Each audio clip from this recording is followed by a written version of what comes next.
仙坤，差不多收拾一下吧，我们该去下一座精灵领域了。见众人不再说话，精灵公主才开口说道：“公主大人，这里也没有感应到远古仙华吗？”见状，仙坤问道：“远古仙华若是那么好找到，也不会列为失传之宝了。”精灵公主冷冷的道：“公主大人，现在就要离开吗？可是属下已经为您准备了丰盛的餐宴。”南方领主问道：“有餐宴，那就吃完再走吧。”听得餐宴二字，精灵公主顿时双眼放光，先前的冰冷瞬息不见，取而代之的是小女孩的天真浪漫。而见精灵公主收回了先前的凝重神情，变成了天真烂漫的可爱模样，南方领主等人也是不由松了一口气，他们真的很是惧怕这位公主大人，尤其是在她变得很是成熟的时候。在此之后，南方领主等人也是非常清楚这件事只能作罢，不能采取任何手段了。再度看了一眼雾海下方的元清等人后，尽管心中再有所不甘，却也只能纷纷离去，决定放手不管，不管人族和妖族怎样宣扬此事，都与他们无关。此时此刻，楚风仍在远古仙池之中，过了许久才渐渐苏醒。当他苏醒之时，包裹他的水波已经消失不见，但是对于他这安然无恙的身体，他却感到有些不解。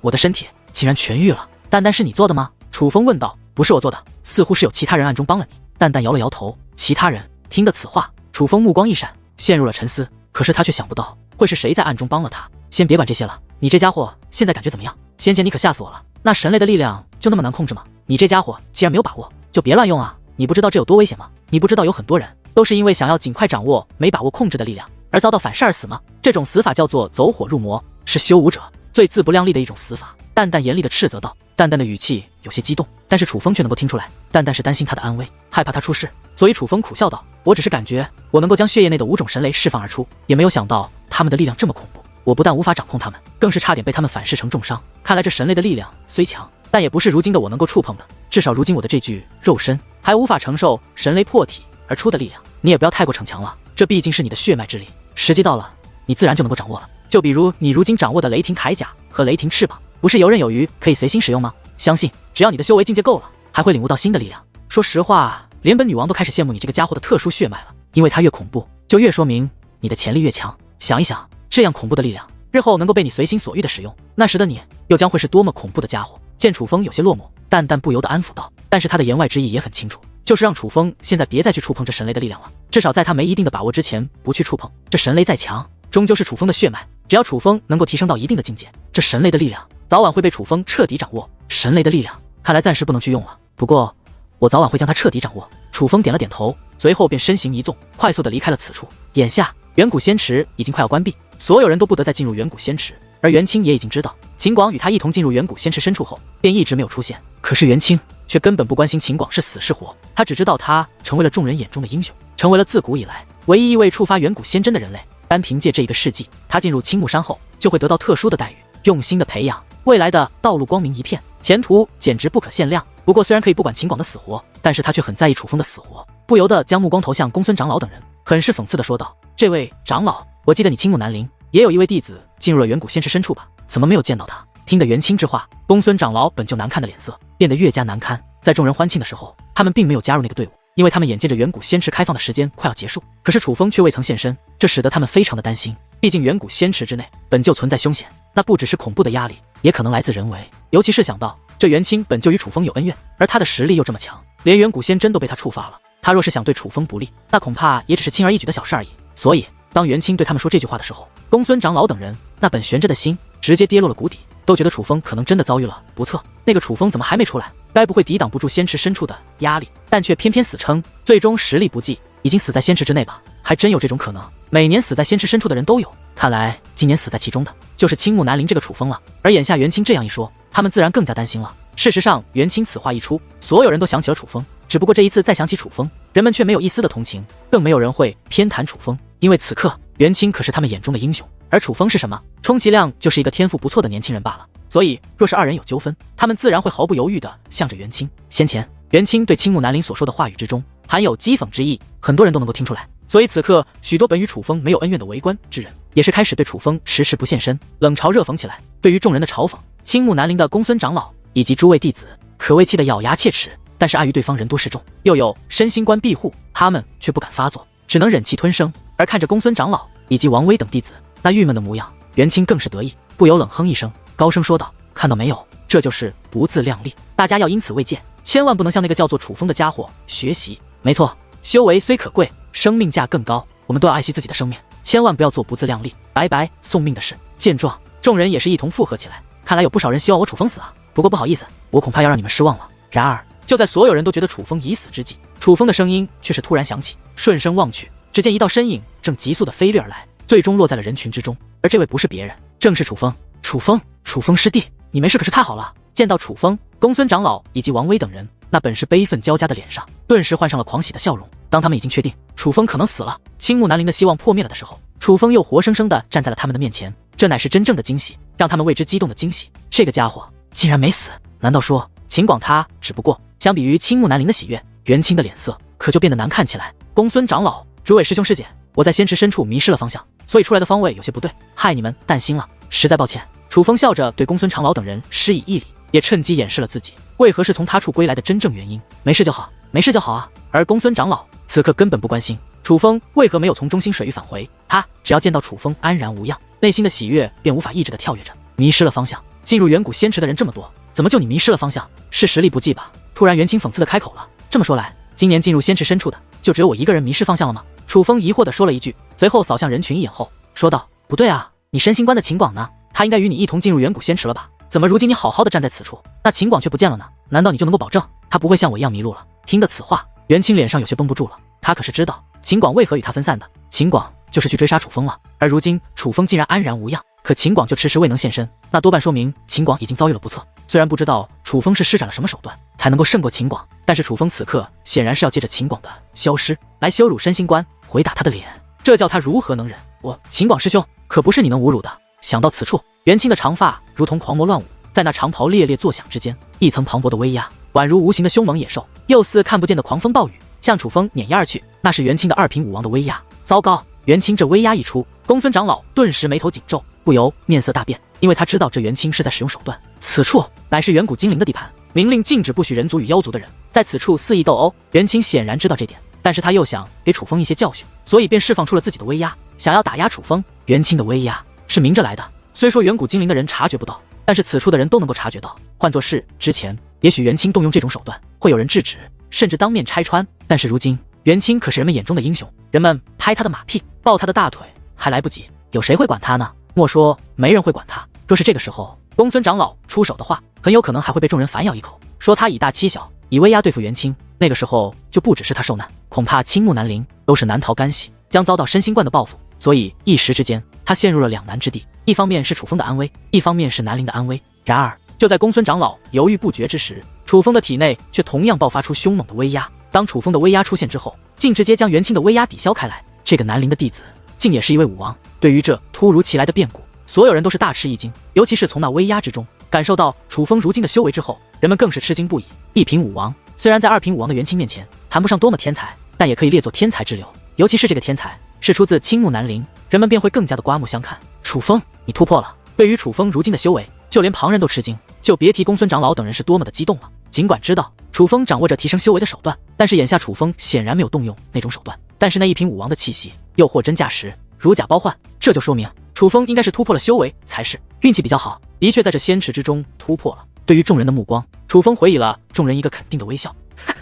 好，真是太好了。而当楚风确认此事之后，公孙长老等人本就满是笑容的脸上顿时就笑开了花。虽说袁清触发了远古仙针，这对于他们来说是一个坏消息，但是楚风却突破到了武王境，这绝对是一个好消息啊。然而就在人们震惊于楚风的修为之时，袁清的脸色却非常的难看。不管怎么说，他都是二品武王，并且并非寻常的二品武王，乃是三品武王都不放在眼中的二品武王。可是他的威压竟然被楚风以一品武王的威压化解，这自然是一件很丢人的事。只不过经过先前的交手，以及先前仙池深处发生的事，他对楚风也是有些忌惮了，所以尽管心中很是不甘，却也没有再度出手难为楚风，而是象征性的安排人手在这远古仙池内外寻找一下秦广的下落。至于结果自然非常清楚，秦广早就被远古精灵杀了，又怎么可能找得到？所以不管身心官愿不愿意，秦广很可能葬身于仙池深处的这个事实，他们却必须要接受。就这样，远古仙池的修炼之旅就此结束。在远古精灵的督促下，楚风等人一同离开了这座南方领地。当楚风等人走出南方领域之后，袁清触发了远古仙针的消息便迅速传开，这使得袁清再度成为了众人眼中的英雄，惹来一阵阵欢呼与雷鸣般的掌声。只不过这一次是几亿人的欢呼。然而在袁清成为人们瞩目的焦点，在身心关的长老与弟子的脸上都挂满利奥得意的笑容之时，司空摘星却是一脸的忧郁。不知为何，当确定是袁清触发了远古仙针之后，他异常的失落。哪怕楚风突破了修为，也无法弥补他此刻低迷的心情。回去的途中，楚风看出了司空摘星有心事，于是走上前去，施礼问候道：“司空前辈，是楚风啊！你这小子真是出乎我的意料，竟然能够在此处突破到一品武王。按照之前的约定，我会在今年将你与王威他们一同送入青木山。”见到楚风，司空摘星的脸上洋溢起一抹欣慰的笑容。楚风是他如今的唯一希望，也是他苦闷不已之际心中唯一的安慰。司空前辈，您似乎有心事，莫非是因为元清触发了远古仙针？然而面对准备寒暄的司空摘星，楚风却是话锋一转，直入主题。楚风，你竟然听得此话？司空摘星顿时一愣，但沉默了片刻后，还是说道：“身心关表面上不难为我青木南陵，但我总觉得他们想要铲除我青木南陵，只是一直以来他们没有合适理由和适当的时机。毕竟不管我青木南陵如何落寞，也始终是青木山的正统附属势力，他们想动我们，也需要合适的借口才行。如今身心观的元清竟然触发了远古仙针，莫说元清进入青木山后会得到特殊的待遇，就连身心观也会得到不小的奖赏。恐怕身心观日后的气焰是要更加嚣张了。这样下去，真不知道什么时候身心观会对我青木南陵动手。不过我最担心的还是你与元清的恩怨。那元清本就天赋卓越，加上身心观在青木山的势力，他进入青木山后，若想对付你，我怕你是要吃亏。而如今他竟然触发了远古仙针，那么进入青木山就更加是如鱼得水。所以我最怕的还是元清对付你。话到此处，司空摘星叹息一声，所有的忧郁之容以及内心的担忧都毫不掩饰地展现在了楚风的面前。若是这样，司空前辈恐怕就可以放下心了。楚风说道。放下心？楚风，你对于楚风的话语，司空摘星显然有些不解。那远古仙针并非元清所触发，而是我触发的。楚风低声说道，表情很是自然，情绪也很平静。什么？楚风，你刚刚说什么？再说一遍。而听得此话，司空摘星顿时神情大变，激动的双手紧紧地抓住了楚风的肩膀，当真是一反常态。而楚风对于司空摘星这激动的反应，似乎是早有预料，所以他依然表现非常淡定，不急不忙地再度说道：“那远古仙针实际上是我触发的，这是真的。”实在是太好了，这可真是太好了！我就知道那身心观的元清怎么比得上我南陵的楚风。这一刻，司空摘星狂喜无比，激动得连苍老的身躯都开始颤抖。他丝毫不怀疑楚风所说的话，因为他非常相信楚风。眼下楚风既然说那远古仙针是他触发的，那么就算全世界都不相信楚风，他也会相信。毕竟楚风是他心中青木南陵唯一的希望。楚风，那远古仙针既然是你触发的，你为何不揭穿元清，反而让他白领了这个好处呢？狂喜之余，司空摘星不由问道：“要知道，触发远古仙针，这乃是一大壮举，将会得到无穷的好处，比如人族的敬畏，比如青木山也会重点培养。而这一切本该是属于楚风的，但如今却被元清所占有。”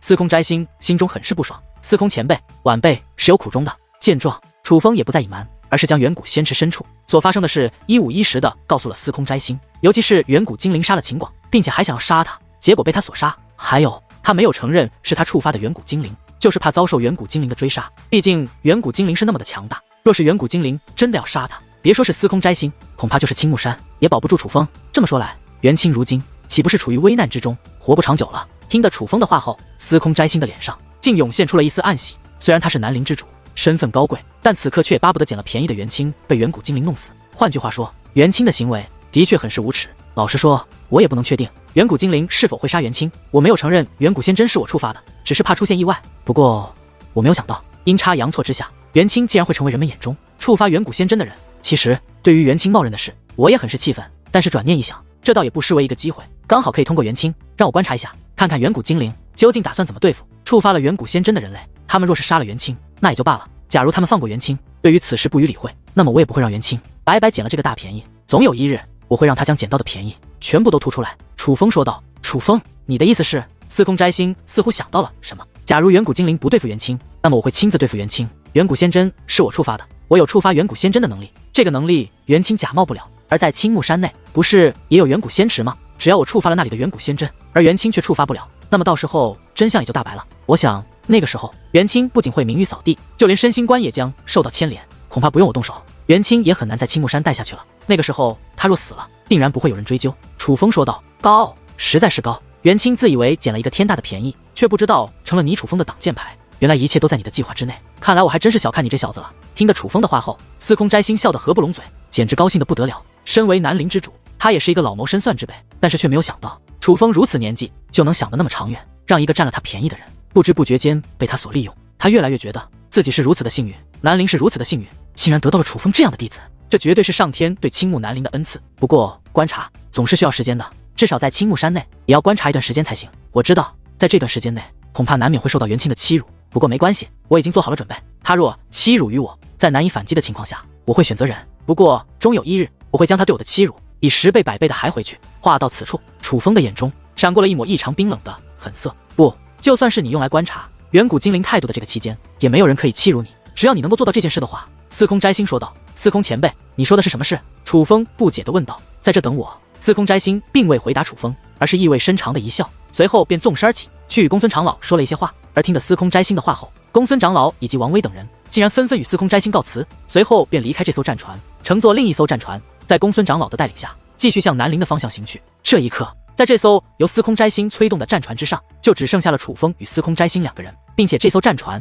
在司空摘星的催动下，已是调转方向，向与南陵完全不同的北方快速飞去。司空前辈，我们这是要去哪里？对于司空摘星的一些劣举动，楚风也很是不解，忍不住追问道：“去哪里不要紧，重要的是，我想让你去做一件事。”司空摘星说道：“什么事？”楚风问道：“一件别人做不到，但也许你能够做到的事。”司空摘星说道：“司空前辈，究竟是什么事？”楚风好奇地追问道：“楚风，你应该知道百里玄空是谁吧？”司空摘星不答反问道：“当然，百里玄空乃是我青木南陵的第1代掌教，青木南陵的开山祖师。当年的他在青木领域是一位声名远播的高手，并且是青木山掌教的师兄，在青木山有着极高地位。正是受青木山掌教所托，所以才建立了青木南陵。”楚风这些时日也是了解到很多关于青木南陵的事迹，而青木南陵的第1任掌教百里玄空，绝对是青木南陵历代以来最富有传奇色彩的一位掌教，甚至可以说是唯一的一位让南陵弟子引以为傲的人。因为后面的掌教与他相比，相差甚远。当年百里玄空在的时候，4陵之中南陵最强，甚至其他3陵与南陵根本无法相提并论，因为相差实在太过悬殊。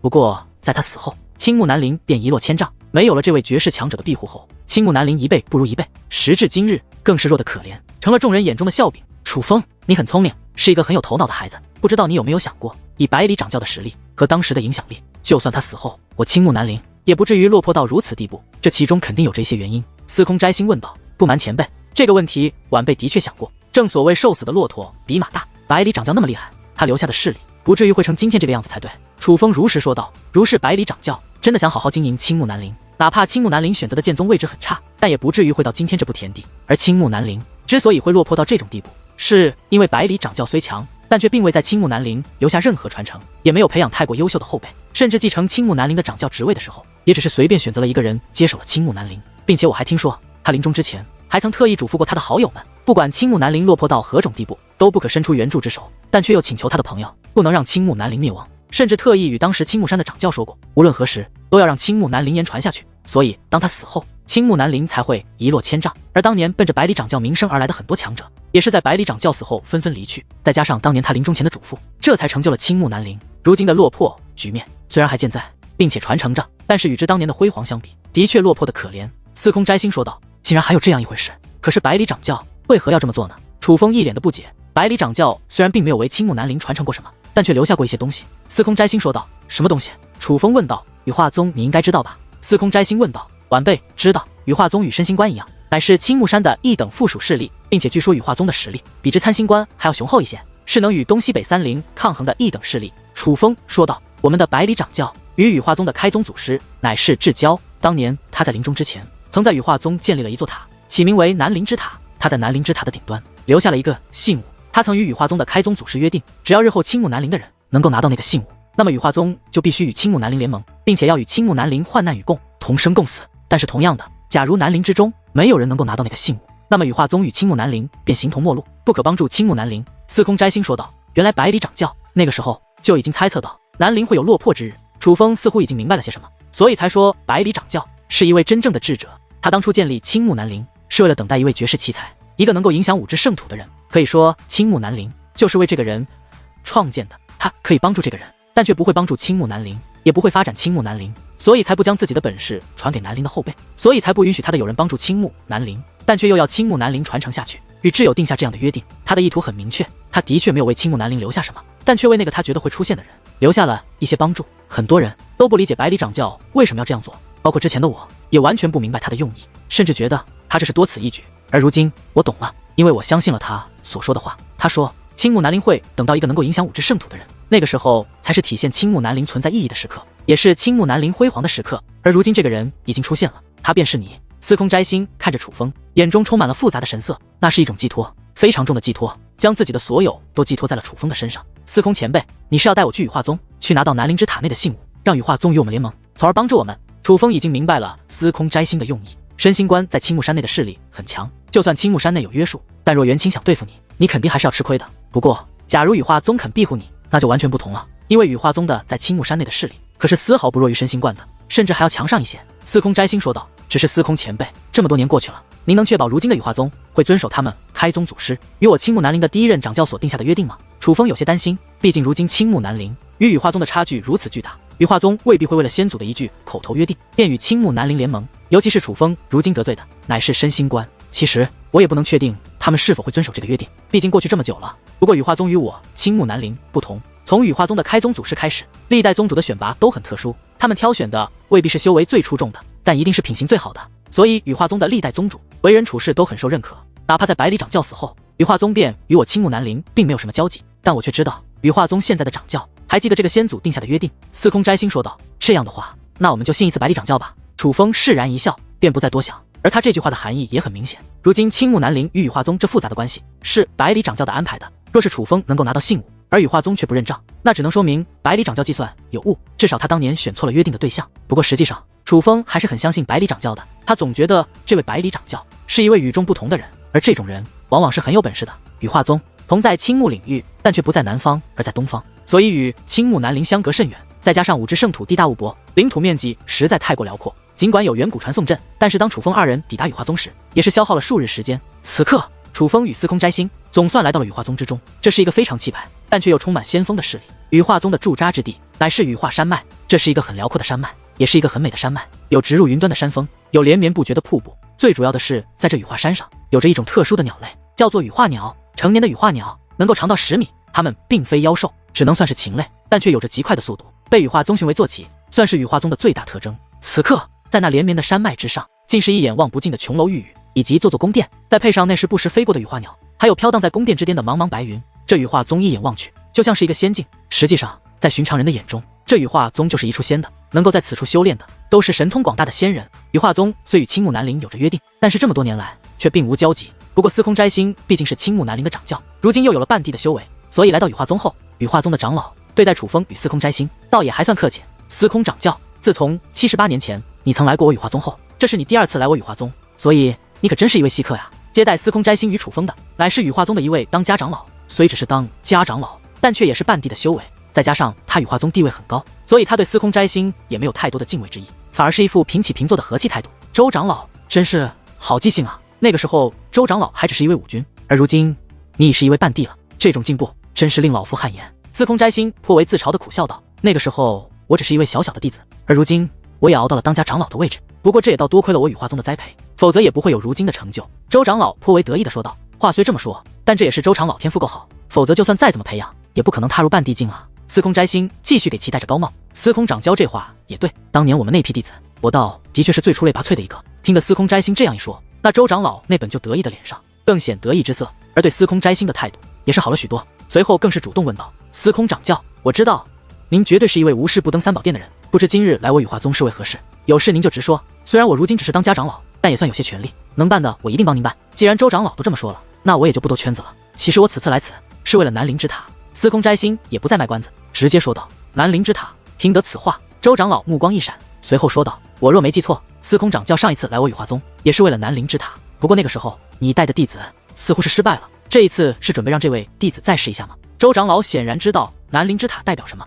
不由得将目光投向了楚风。一品武王，这比当年您带来的那位弟子的确优秀了不少，至少年龄小了许多。打量了一下楚风后，周长老的眼中涌现出一抹淡淡的意外，的确是为南陵之塔而来，不知周长老能否行个方便？司空掌教显得有些拘谨，尽管那南陵之塔是南陵先祖留下的，但如今毕竟在羽化宗的地盘，若是对方不让他进去，他也没有什么办法，所以此刻的他当真是有事求人，低三下气。司空掌教说的是哪里的话？虽然只是当家长老，但是关于2位祖师之间的约定，我还是清楚的。司空掌教随我来吧。周长老笑了笑，随后便转身带路。见周长老应允，司空摘星也是松了口气，随后对楚风暗中传音道：“楚风，羽化宗不比申星关，虽然是先祖定下的约定，但毕竟如今是我们有求于人家，再加上这么多年过去了，我青木南陵也不是第一次来到此处，但始终没人能够成功在南陵之塔拿到信物，所以羽化宗看不起我们也是正常的。除非你能够拿到信物，否则他们永远不会正视我们。”所以等下他们若是难为我们，也是正常。我们司空前辈、晚辈明白，人在屋檐下不得不低头，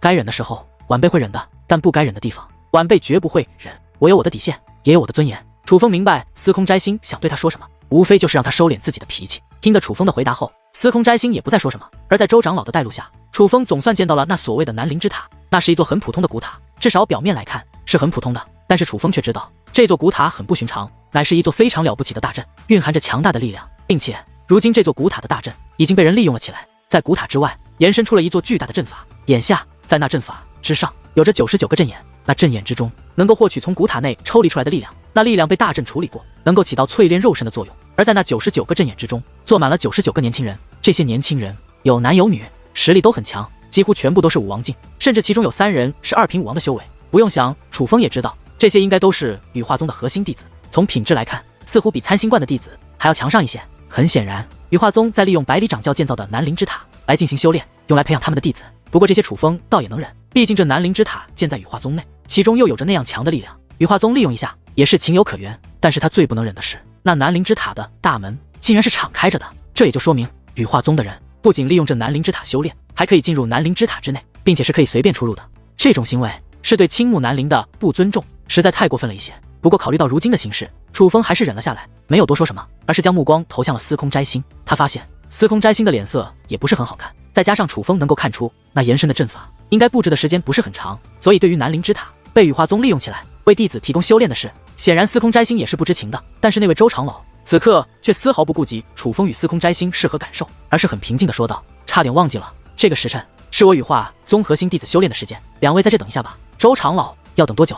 司空摘星问道。天黑之前吧。周长老说道。天黑之前。听得此话，楚风一愣，要知道此刻太阳刚刚升起，天黑之前那不是要等足足1天？周长老，我们只是要进入南陵之塔，又不影响他们修炼，现在进去不行吗？楚风问道。那恐怕不行，这座阵法一旦运转，他们是不能受到惊扰的，若是被惊扰了，很容易损伤身体，这个责任我可背负不起。周长老很是坚决地回绝道。这一刻，楚风本想再说些什么，可谁曾想还不待他说话，司空摘星便抢先说道：修炼之时，安全最为重要，我们可以在这里等候。还是司空掌教比较明事理，既然这样，那你们就在这等着吧，我还有事处理，就不奉陪了。周长老说完这句话，便大袖一挥，直接离去。临行之前还瞥了楚风一眼，显然是因为楚风刚才的话而有些不高兴了。掌教不出来接待也就罢了，竟然连一个当家长老都这么屌，你们的青木南陵还真是够被人看扁的。这一刻，淡淡有些看不过去的开口了：放心吧，既然我加入了青木南陵，就是青木南陵的弟子，总有一日我会让那些看不起青木南陵的人后悔他们如今的所作所为。楚风说道。你这家伙的本事我是知道的，只要你成长起来，这小小的羽化宗又算个什么东西？只是我真是不理解，那个叫做百里悬空的老东西，直接把自己的手段传承给青木南陵不就好了，竟搞得这么麻烦。淡淡很是不解的道。也许这正是百里悬空前辈的高明之处，其实他也不确定青木南陵是否能等到一个他期望的人出现，所以才没有将青木南陵发展的太过强大。他之所以搞得这么麻烦，其实很简单，他不是没留东西，只是他留的东西只有那个他期望的人才能够得到。楚风说道。那好吧，本女王期待你这家伙的表现，希望你不要让那个叫做百里悬空的老家伙失望。西淡淡甜甜一笑，便不再说话。在此之后，楚风便与司空摘星开始了漫长的等待，因为此处乃是禁地，普通长老和弟子都不得随意踏入，所以等待期间倒也还算安逸。终于太阳西落，天空的西方开始泛起了火红之色，而这一刻，那双目紧闭的99位羽化宗弟子皆是缓缓地睁开了双眼，阵法停止运转，他们的修炼结束了。你们是何人？怎么会来到此处？只不过在见到楚风与司空摘星后，他们的眼中先是闪过一抹意外，但是很快的便产生了一抹厌恶。各位小友，老夫乃是青木南陵长教司空摘星，这位是我宗弟子楚风。司空摘星介绍道。原来是青木南陵的长教司空前辈，你们来此有事吗？得知司空摘星的身份，这些弟子的态度倒也算好了些，至少没那么警戒了。不过那语气之中却没有对一位前辈应有的尊重之意，就像是在与同辈之人说话一般。诸位小友，来此乃是想让我宗弟子楚风进入南陵之塔去一件东西。司空摘星说道。南陵之塔，司空前辈，你是不是搞错了？这南陵之塔可是我羽化宗的禁地，外人是不允许进入的。其中一位2品武王的男子说道。什么？你羽化宗的禁地？难道你家掌教没有告诉过你们，这南陵之塔是谁建的吗？难道你们看不到南陵之塔这4个大字吗？见状，楚风高声质问道。南陵之塔是你青木南陵第一任掌教百里悬空所建，但是这和你青木南陵有什么关系？那名男子反问道。此处既是我南陵祖师所建，自然就是我南陵之物。楚风回道。这话你可说的不对，天下珍宝数不胜数，但不管是谁所创，只要如今在谁手中，那就是谁的。如今这南陵之塔可是在我羽化宗上，而不是在你青木南陵，你说这南陵之塔是你的，你怎么不说我们羽化宗都是你的？那名弟子冷声质问道。就是见过不要脸的，没有见过这么不要脸的。与此同时，在场的99位弟子皆是满面不爽，竟当众羞辱戚楚风，并且说话之间，他们站成两排，竟堵住了南陵之塔的入口。诸位小友，这南陵之塔是谁的？你家掌教心里清楚，还容不得你们做主。我今日来此，乃是经过周长老同意的，还请诸位小友让个路。就在这时，司空斋星开口了。此刻他的语气已经没有先前那么和善，甚至有着丝丝怒意，因为他没有想到这里的长老没有刁难他们，这些弟子居然刁难起他们。先不说这些弟子与他的身份和实力相差悬殊，他们本不该这样做，而他们眼下竟然强词夺理，说南陵之塔是他们的，这就叫司空斋星有些不能忍了。周长老听得周长老的名字，那些弟子一愣，但是并未惧怕，而是说道：这件事可不能听信你一人之言，既然是周长老让你们来的，那你就将周长老找来，若是他老人家真的答应过你们，我们便放你们进去，否则我们是不会让你们进入南陵之塔的。你们听得此话，司空斋星也是气得不轻，但是最终他还是忍了下来，随后对楚风说道：在此等我去就来。话罢，司空斋星身形一纵，便飞身离去，想必去找那位周长老了。楚风，这些弟子什么德行？那周长老应该清楚，他不与这些弟子说明，反而把你们带到此处后就离开了。依我看，他们是故意整你们的。这羽化宗果然没那么好对付啊！先不说你拿到信物后他们会不会认账，现在可是连你拿信物的机会都不给啊！淡淡说道。没关系，我自有办法。楚风淡淡一笑，眼中闪过一抹寒意，随后大袖一挥，衣袍舞动之间，一层磅礴的金色结界便浮现而出。而在楚风的勾勒下，很快的一座巨大的结界宫殿便坐落在了南陵之塔之外。这家伙做什么呢？对于楚风的举动，羽化宗的弟子吃了一惊，皆是表示不解。给我住手！你当这里是什么地方？这里可是我羽化宗的禁地，是你能够随意布置阵法的地方吗？更有甚者，竟直接指责起楚风，甚至大有要动手之意。只不过对于他们的反应和指责，楚风却是不予理会，直到将这结界宫殿彻底布置完成后，才走到门口处，指着那群羽化宗的弟子说道：你们这群自以为是的废物，敢不敢进来？妈的，你个狗娘养的，骂谁废物？听楚风这样一说，本就恼怒的羽化宗弟子一个个更是气得咬牙切齿，骂的就是你们，有种来咬我呀！楚风讽刺一笑，也不废话，便直接走入了结界宫殿之内。临近之前，还不由得对羽化宗弟子做出了一个鄙视的动作：你这是吓唬我们啊！这一刻，有人明白了楚风的意思，楚风显然是要把他们引进去，好收拾他们一顿。真是不知死说，这么想死就成全你。可是从一开始就打心眼里看不起楚风的他们，岂会害怕楚风？本挡住南陵之塔入口的99位核心弟子，无论是男还是女，都纷纷动身，进入了楚风所布置的结界宫殿之内。见他们全部进入结界宫殿内后，楚风意念一动，便将结界宫殿的入口封锁，将这些羽化宗的弟子关在了这座自己构造的结界宫殿之内。对于楚风的举动，所有人都注意到了，但却没有人理会，因为他们进入此处就是想要好好的教训一下楚风。小子，我不打无名无姓之辈，告诉我你叫什么？突然，一位一品武王的男子指着楚风问道。然而就在这时，楚风突然身形一动，便掠到了那男子面前，抬手一拳，直接将那名男子打趴在地。突如其来的一幕，直接将羽化宗的弟子给惊呆了。虽然那人与楚风一样，同是一品武王，但是毕竟是他羽化宗的核心弟子，今年将送往青木山的人，战力可是不俗，天赋更是不弱。可是眼下，这人不但被楚风一拳打倒，还捂脸惨叫，败得如此突然，并且如此悲惨，着实出乎人们的意料。然而他们怎么也想不到，这一切仅仅是一个开始。在打倒这名男子之后，楚风再度动身，如同鬼魅一般，掠到了第二个男子的身前，同样是一拳轰出，毫无意外的打在了男子的脸上，将他打得鼻口窜血，倒飞而去。在此之后，只见楚风如光一般在宫殿之内穿梭，而各种惨叫也开始在这结界宫殿之内不断响起。这些自认不凡的羽化宗弟子，一个接着一个的被楚风打倒在地，哪怕有所意料，但却防不胜防。开始只是那些一品武王的男子，到的后来，就连2名2品武王也是被楚风打倒在地，并且同样只是一拳，根本没有还手的余地。此时此刻，羽化宗的99名弟子，除了女弟子还安然地站在此处之外，所有男弟子都是倒卧在地，捂着自己那满是鲜血的脸颊，连连翻滚着。最主要的是，此时此刻自楚风体内所散发出的威压，那威压笼罩了整个结界宫殿，不只是那些被打倒的男子被压制的无法还手，就连那些安然无事的女子也是感受到了巨大的压力，根本没有向楚风出手的机会。这座结界宫殿并不是一座简单的结界宫殿，它是一座阵法，一座能够将楚风的威压无限放大的阵法。在这阵法之内，楚风根本不用出手，单单是用他的威压就足以将这些人全部碾压致死。这一刻，先前还看不起楚风的羽化宗女弟子们，此刻看向楚风的目光之中充满了惊恐之色。一品武王竟然能够将2品武王一拳击倒，并且此刻的威压更是压迫的他们没有还手的余地，这当真是让他们惧怕不已。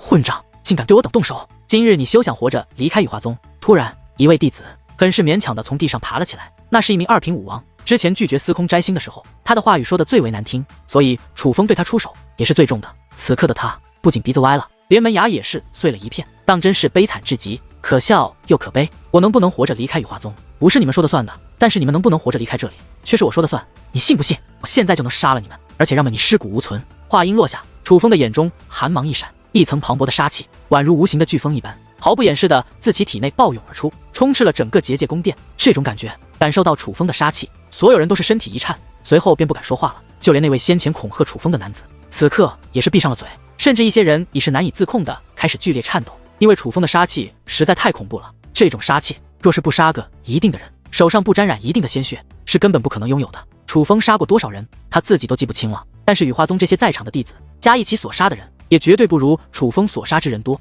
所以这一刻，当楚风说完那种话，又释放出如此杀气之后，他们一点也不怀疑楚风会杀了他们，全都给我跪下！突然，楚风剑眉倒竖，暴喝一声，而在楚风杀气的熏染下，99位羽化宗弟子竟然没有一人敢有所犹豫，而是齐刷刷的跪倒在地，就连那些本趴在地上的人也是赶忙爬起，然后跪在了楚风的面前。在死亡的威胁面前，他们都选择了臣服。看看你们这个样子，你们不是废物是什么？看着跪在面前的羽化宗弟子，尤其是那被自己打得满脸是血的男弟子们，楚风不由冷笑一声。而被楚风这样侮辱，羽化宗的弟子尽管内心很是愤怒，但是却不敢有一丝的反驳，甚至都不敢在脸上流露出不爽的表情。此时此刻的他们，与先前畏难楚风与司空摘星的时候，简直是天壤之别。你究竟是什么人？我们与青木南陵无冤无仇，你为何要这样对我们？突然，一名女子很是犹豫地开口了。这是一名二品武王，不过因为是女子，楚风并没有打她，所以此刻的她面容完好。只不过在楚风那恐怖的杀气之下，她也是被吓得不轻。什么人？我可以告诉你们，我叫做楚风。楚风冷然一笑，随后又说道：诸位，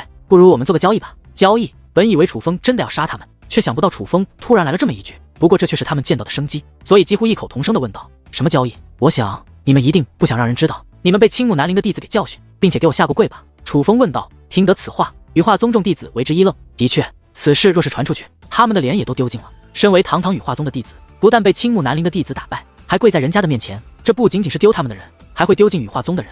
这样，只要你们不难为我，我也就不难为你们。你们让我进入南陵之塔，我就将此事保密。当然了，你们若是反悔，我可就不是再度让你们跪在我面前这么简单了，我会杀了你们。话到此处，楚风的眼中再度闪过一抹寒意，那寒意一闪即逝，但却足以让所有人难以忘怀。羽化宗众弟子的脸上，皆在这一瞬间布满了冷汗，彻底被楚风的杀意所吓到了。楚风说完这番话后，羽化宗弟子皆是满面冷汗。事到如今，尽管只是过去片刻时间，但是他们也都意识到，这个叫做楚风的南陵弟子可是与众不同，这不是一个寻常的人。如果说他们都算得上是天才，那么这个叫做楚风的，恐怕就是绝世奇才。至少楚风展现出的实力是这样的，他们完全不是楚风的对手。所以他们犹豫一番后，似是暗中做好了沟通，最终集体点头，说道：好，我们答应你，这样就对了。见他们答应，楚风才收起了自己的威压以及那冰冷的杀意，随后手掌一抛，数颗丹药飞掠而出，分别落入了那些受伤男子的手中，说道：治疗一下你们的伤势，不然若是被你羽化宗的人看到了，问起这是被谁打的，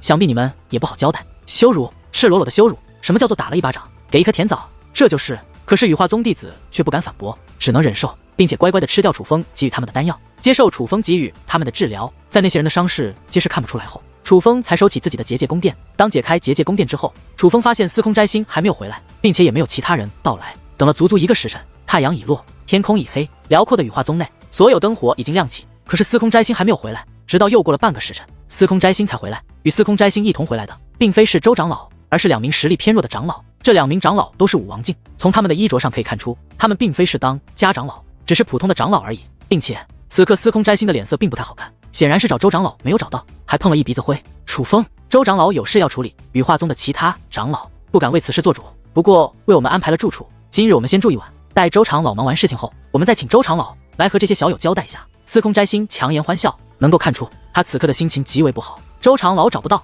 其他当家长老也找不到，就更别说羽化宗的掌教了。事到如今，他也不得不承认，羽化宗是故意的，故意刁难他们，而且是给了希望之后，又把他们打入深渊那种。现在他也开始怀疑，就算楚风拿到了信物，羽化宗是否会按照先祖的约定而帮他们？只不过哪怕如此，他也希望能够进入南陵之塔，能够拿到信物。羽化宗帮不帮是他们的事，就算不帮，也是他们违背了先祖的约定，而不是他倾慕南陵。最主要的是，楚风若是能够拿到那信物，至少完成了百里悬空的心愿，也证明了倾慕南陵。所以哪怕羽化宗刁难他们，他也选择忍耐。掌教大人，在你离开的时候，我向羽化宗的师兄师姐们解释了一番，他们已经明白了事情的经过，答应让我进入南陵之塔了。楚风笑着说道：什么？他们答应了？听得楚风之话，莫说是司空摘星满脸的吃惊，就连倾慕南陵的2位长老也是吃惊不已，甚至怀疑自己的耳朵可能是听错了。于是乎，他们都将目光投向了羽化宗的99位弟子，想要在他们身上确定答案。司空前辈，先前是我们不对，在这里我们向您道歉，还望你能原谅我们。见状，羽化宗众弟子彼此互看一眼后，一同开口施礼认错。虽然他们没有明确说明，但是他们的这个态度已经说明了一切。对于他们的举动，羽化宗的2位长老被惊得张大了嘴巴，感觉是如此的难以置信。身为羽化宗的长老，他们最了解这是一些什么样的弟子了。身为羽化宗的普通长老，他们平时可没少受这些弟子的欺负，尤其是有些弟子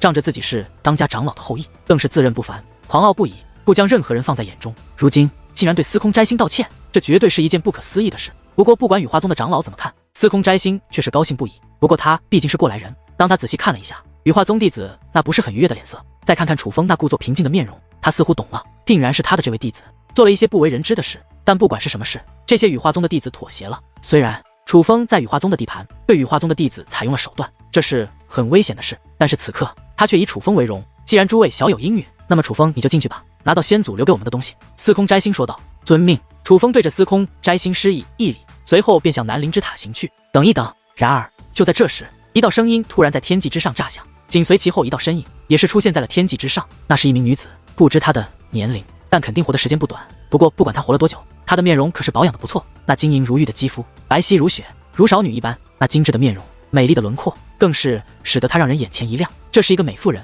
真正的美妇人。她的美不仅仅是美丽的容颜和那饱满的身躯，而是她那历经世事后的成熟韵味和气质。不过最让人眼前一亮的，绝不是这女子的容貌，而是她的修为。她的修为深不可测，但绝对要在司空摘星之上。拜见宗主夫人。见到这位女子之后，无论是羽化宗的长老还是羽化宗的弟子，皆是赶忙跪倒在地。宗主夫人。听得此话，司空摘星则是目光一闪，脸上不由自主的涌现出了一抹不安，因为他可是听说过羽化宗宗主单身多年，从未娶妻，可是2年前突然迎娶了一位女子。那名女子很少有人见过，但是相传此女非常的厉害，不仅实力强横，更是掌握了羽化宗的诸多大权，甚至改变了羽化宗的许多政策。最主要的是，在这位宗主夫人的带领下，羽化宗的势力更是突飞猛进，越来越强。虽说羽化宗传承多年，但实际上2年前也只是与申星关并驾齐驱而已，真正有超越申星关势头的时间，就在这位宗主夫人出现之后。所有人都知道羽化宗的宗主夫人是一个非常厉害的角色。司空掌教，关于我羽化先祖与你南陵先祖的约定，我很清楚，只不过时隔多年，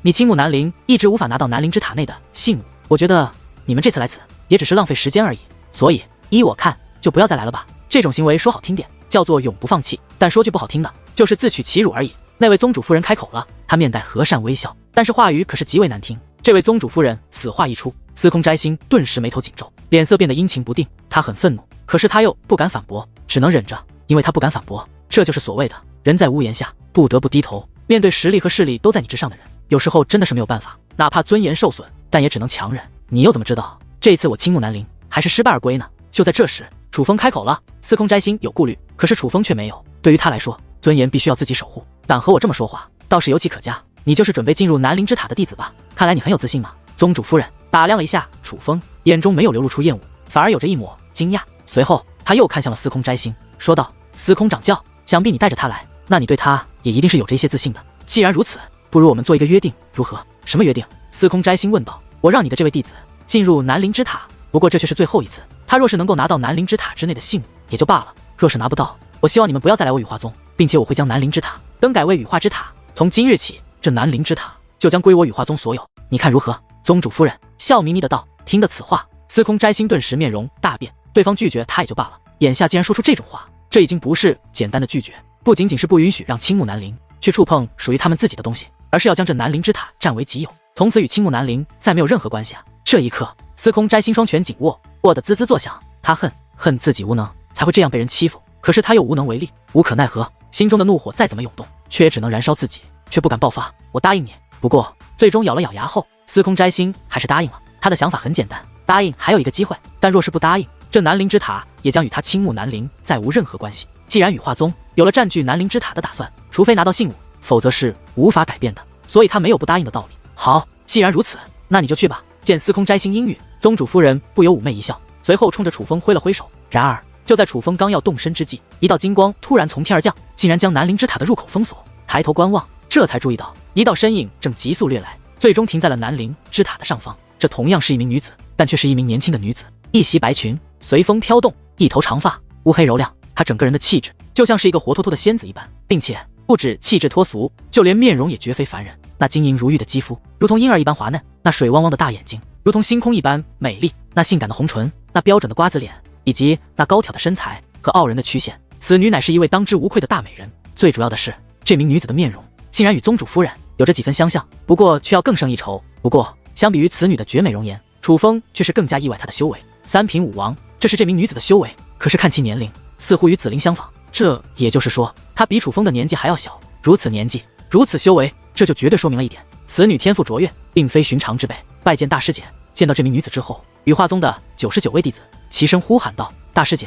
听得此话，楚风与司空摘星皆是内心一动，不免有些吃惊。此女的年龄如此小，应该还不足20岁，怎么可能是这些核心弟子的大师姐？这其中一定有什么猫腻。若尘，你怎么来了？然而就在这时，宗主夫人突然开口了：“母亲，这南陵之塔连我都走不到最顶端，她凭什么上去？想上去也可以，那就打败我白若尘，否则她没这个资格。”叫做白若尘的女子说道。而当她开口之后，楚风也终于明白为何所有人都叫她大师姐了，原来是她是宗主夫人的女儿，关系特殊，再加上实力出众，所以才获得此等名誉。我这女儿就是这样不懂事，不过她的话却也有着几番道理。这样吧，这位小友，你就与我女儿切磋一番，只要你能胜她，我就让你进入南陵之塔，并且这南陵之塔将永远是你倾慕南陵的，就算你无法拿到信物，南陵之塔你们倾慕南陵也可以随时进入。不过你若无法胜过我女儿，那么就如同先前约定一般，从今日起，这南陵之塔将与你倾慕南陵没有半毛钱关系，我也会将它更名为羽化之塔，你看如何？宗主夫人说道。好。楚风也不废话，直接看向白若尘，问道：“你想怎么比？”白若尘手指探出，在他的周围画了一个直径只有1米的圈，随后再度挥手，在圈的外围画了一个直径为100米的圈，这才对楚风说道：“能进外圈，算你有资格。这南陵之塔就让你进去，能让我离开内圈，算你赢。从今以后，这南陵之塔只归你倾慕南陵，我羽化宗再不触碰。这位前辈，你这女儿说的话可算数？”楚风对宗主夫人问道。算数。不过这位小友，虽然你勇气可嘉，可我倒是还想劝你放弃，以你的修为与我女儿过招，这不是自取其辱又是什么？宗主夫人摇头道：“这就不劳您操心了。”楚风冷然一笑，随后也不客气，只见其身形一纵，便化作一道流光爆射而出，宛如一把利剑一般，夹带着无可匹敌之势，向白若尘所画的外圈飞掠而去。楚风速度极快，气势也是极强，他根本不像是一个人，而是如同一颗倒射的流星一般，不仅气势如虹，威慑四方，更是蕴含毁灭性的力量，宛如没有什么能够将他阻挡。楚风展现的实力让羽化宗的人们皆是眼前一亮，多多少少对楚风有些刮目相看。不过哪怕如此，他们的眼中却也皆挂着鄙视的目光，那个模样就像他们早已确定楚风注定要败在白若尘的手上，并且是毫无悬念的大败特败。哪怕是那些见识过楚风实力的羽化宗弟子也是如此。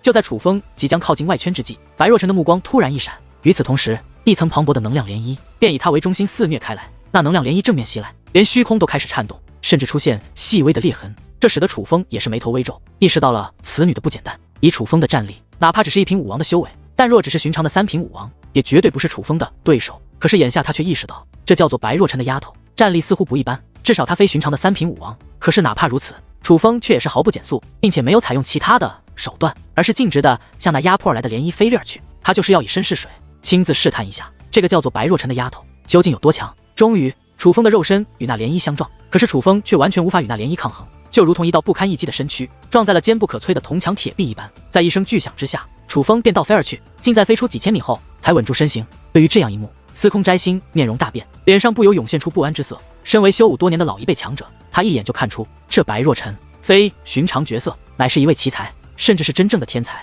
而羽化宗的众人则是如同早有预料一般，神情上没有太大的变化，不过眼神之中却是涌现出一抹得意。白若尘的确并非寻常的弟子，乃是他羽化宗的王牌，准备在今年在青木山上大放异彩，不仅要为羽化宗争光，更是要惊呆其他附属势力的王牌。司空掌教，你这位弟子倒如宗主夫人所说，真是勇气可嘉。不过我还是希望你能劝一劝他，他的这个实力根本无法与我宗的若尘抗衡。与若尘切磋，说他是以卵击石，都是夸赞他。这一刻，羽化宗的2位长老不由出言讥讽。听得2位长老的话后，司空摘星的脸色越发难看，因为这2位长老太弱，无论是修为还是地位，与他都不对等，根本没资格与他这么说话。不过尽管心中不爽，但他却并未反驳，而是紧紧地凝视着楚风。多少了解一些楚风的他知道，这绝对并非楚风的真正实力，所以他还抱有一份期望。他期望着楚风能够踏入那外圈之内，为青木南陵争取一份荣耀。还要继续吗？就在这时，白若尘也是开口了，他面容平静，表情冷淡。对于他来说，楚风这种修为的人对他没有半点威胁，随随便便就能应对。刚刚只是热身罢了，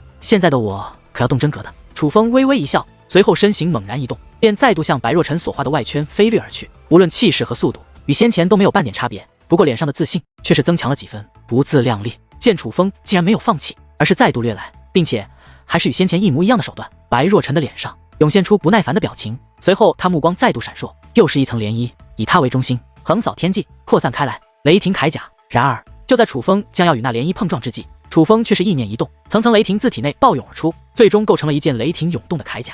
当雷霆铠甲施展而出后，楚风的修为瞬息攀升，已不再是1品武王，而是2品武王。当楚风的修为踏入2品武王之后，整个人的气势已是完全不同。只见他抬手一拳猛然轰出，在那磅礴的武力涌动之下，竟直接将白若晨释放的能量涟漪给击散开来。那是什么？这突如其来的一幕让在场之人皆是大跌眼镜，尤其是那白若晨冰冷的小脸之上，更是涌现出无比吃惊之色。不过吃惊归吃惊，意识到了轻敌的他，赶忙意念再转，又是一层磅礴的能量涟漪自其体内释放而出，向楚风席卷而去，并且这一次的力量比之先前还要强横。这可以说是白若晨真实的威压，威力相当的强横，莫说是2品武王，恐怕是寻常的4品武王都难以抵挡。不过那白若晨虽然厉害，可楚风也绝对不是吃素的。虽然知道凭借肉身很难强闯白若晨的第2道威压，但是楚风还掌握着其他手段。虚空龙吟刃，只见楚风暴喝一声，随后右手猛然握起，一层磅礴的威压便从天而降之际，一把金光四射的利刃也是出现在了楚风的手中。利刃一出，楚风猛然一挥，只见一道金灿灿的半月形光刃横空而过，那白若晨所释放的第2道威压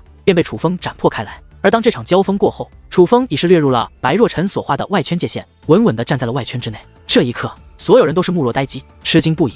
他们怎么也想不到，这个南陵的弟子会强到这种地步。那些羽化宗的弟子也就算了，毕竟或多或少还见识过一些楚风的实力。可是先前羞辱楚风的2位羽化宗长老，可就是惊得眼睛瞪得溜圆，嘴巴张得老大，彻底被楚风的实力所惊呆了。恭喜啊，司空掌教，你南陵倒是出了一位了不起的弟子，无论是这手段、这战力，还是这超凡的勇气，此子日后都能成为1号人物。能得此子，是你倾慕南陵的福气啊。这一刻，宗主夫人倒是显得颇为淡定，她看向楚风的目光之中有着些许惊艳，不过却并未涌现出不爽的神情，反而是拍手叫好，甚至夸赞楚风。随后更是说道：罢了，今日我就给他一个机会，让他进入南陵之塔。宗主夫人，你这话说的不对吧？然而令人们想不到的是，对于宗主夫人的这番话，楚风却是提出了质疑。这位小友，我的话哪里不对？宗主夫人面带微笑，向楚风问道：这机会可不是你给的，而是我自己争来的。楚风说道：